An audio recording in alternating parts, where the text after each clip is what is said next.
ناظرین گرامی السلام علیکم ورحمۃ اللہ وبرکاتہ۔ سیدھی بات کے تازہ ترین آج کی بات خاص بات میں آپ لوگوں کا استقبال ہے۔ ناظرین گرامی، میں انصار عزیز ندوی اس وقت آپ لوگوں کے سامنے دن بھر سے آئی ہوئی خبروں کی مختصر تفصیلات لے کر حاضر ہوں۔ تفصیلات میں جاؤں اس سے پہلے آپ لوگوں کو اطلاع کر دوں کہ دونوں پرائم ٹائم شائع ہو چکے ہیں۔ جن احباب نے نہیں دیکھا جائیں دیکھیں، دوسروں تک پھیلانے کی کوشش کریں، لنک کو شیئر کریں۔ آئیے ناظرین گرامی، پہلی خبر کی جانب بڑھتے ہیں۔ مرکزی حکومت نے وزیر اعظم نریندر مودی کے غیر ملکی دوروں پر آنے والے اخراجات کی تفصیلات پارلیمنٹ میں پیش کر دی ہے۔ وزارت خارجہ نے جمعرات کو راجیہ سبھا میں بتایا کہ وزیر اعظم کے غیر ملکی دوروں پر رواں سال اب تک تقریباً 74.58 کروڑ روپے خرچ ہوئے۔ راجیہ سبھا میں عام آدمی پارٹی کے سنجے سنگھ اور سی پی آئی ایم کے ڈاکٹر وی شیوداسن نے وزیر اعظم کے غیر ملکی دوروں سے متعلق غیر نشان زد سوال نمبر 2172 پوچھا تھا۔ اراکین پارلیمنٹ نے 2021 سے اب تک ہر سال اور دوروں کے لحاظ سے ہونے والے اخراجات، دستخط کیے گئے معاہدوں اور ملک میں آنے والی براہ راست غیر ملکی سرمایہ کاری FDI کی تفصیلات مانگی گئی تھی، جس کے جواب میں یہ پیش کیا گیا۔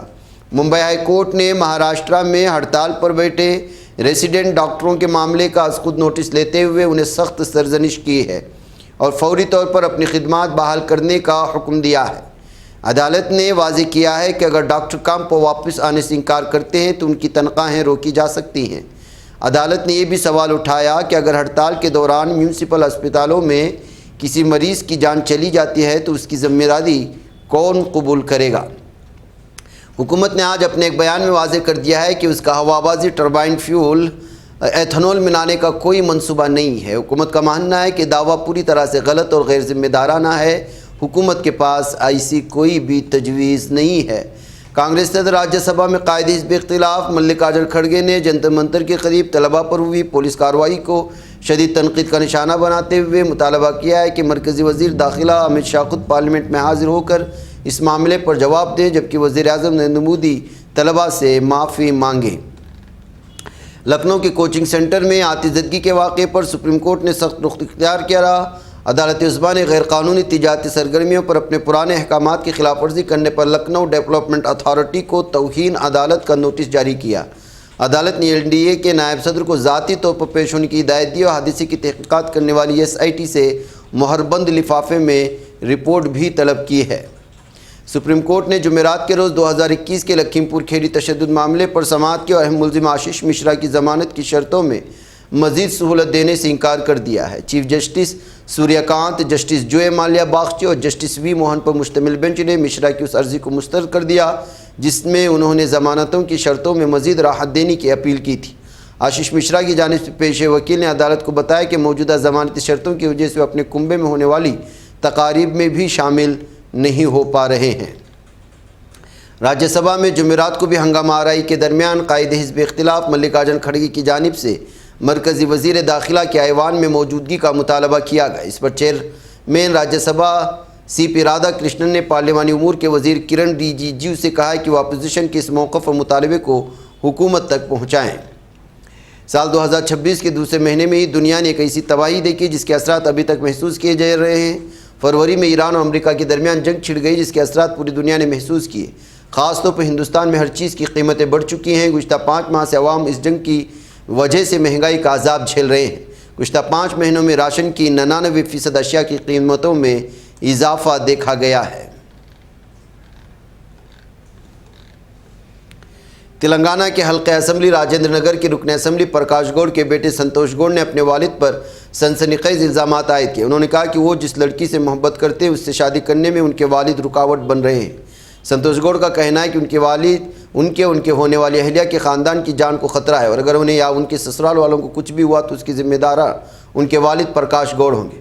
سنتوش گوڑ نے بتایا کہ وہ منی گنڈا کی BRS رہنما روپا ریڈی کی بیٹی سے محبت کرتے ہیں۔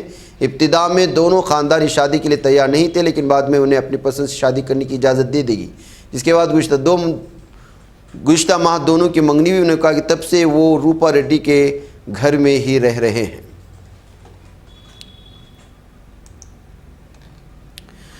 حیدرآباد کی ایک عدالت نے 2 سالہ بچی کے ساتھ جنسی زیادتی کرنے والے شخص کو عمر قید اور 7,000 روپے جرمانے کی سزا سنائی۔ اس کے علاوہ Ranga Reddy district fast track POCSO court کی جج ایم کے پدماوتی نے فیصلہ سناتے ہوئے متاثرہ بچی کو 5 لاکھ روپے دینے کا حکم دیا ہے۔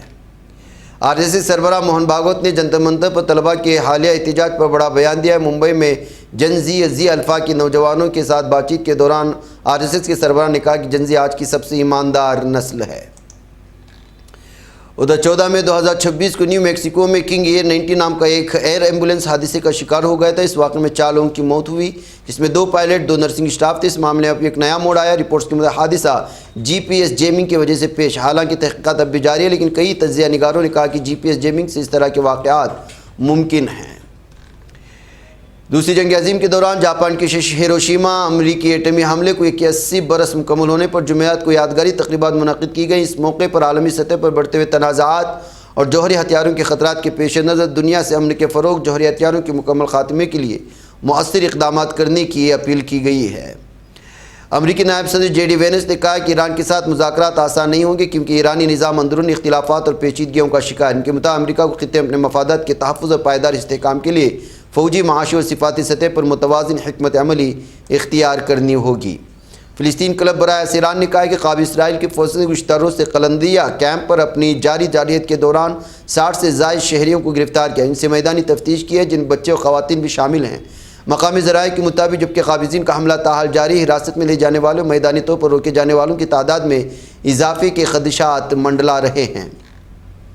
فلسطینی نیشنل انیشیٹو کے سیکریٹری جنرل مصطفیٰ البرغوثی نے کہا ہے کہ مقبوضہ بیت المقدس میں قلندیہ اس کے کیمپ میں جو کچھ ہو رہا ہے وہ ایک خطرناک پیش رفت اور ہماری فلسطینی عوام کے خلاف جبری نقل مکانی اور نسلی تطہیر مسلط کرنے کی کوششوں کی ایک نئی کڑی ہے۔ غزہ پٹی میں گورنمنٹ میڈیا آفس کے ڈائریکٹر جنرل اسماعیل الثوابتہ نے اس بات کی تاکید کی کہ پٹی میں ایک انتہائی حساس اور تباہ کن انسانی مرحلے سے گزر رہی ہے، جس کے لیے انسانی اور خدمات حقیقت کو بچانے کے لیے فوری مداخلت اور غیر معمولی اقدامات کی ضرورت۔ انہوں نے اس بات پر زور دیا کہ غزہ کے انتظام کے لیے نیشنل کمیٹی کو قاتلانہ انتظار کے مرحلے سے نکل کر فوری طور پر اپنی ذمہ داریاں سنبھالنے کے لیے پٹی میں داخل ہونا چاہیے۔ فلسطینی اسیران میڈیا آفس نے بدھ کے روز اعلان کیا کہ اسیر ڈاکٹر حسان ابو صفیہ راکفی جیل کے اندر انتہائی کٹھن صحت اور انسانی حالات کا سامنا کر رہے ہیں، بار بار ہونے والے حملوں کے تناظر میں، جن کے نتیجے میں ان کی پسلیوں میں فریکچر ہو چکا ہے اور ان کی صحت کی حالت مزید ابتر ہو چکی ہے۔ ناظرین، آج کی بات خاص بات میں اتنا، انشاءاللہ پھر ملاقات ہوگی۔ السلام علیکم ورحمۃ اللہ وبرکاتہ۔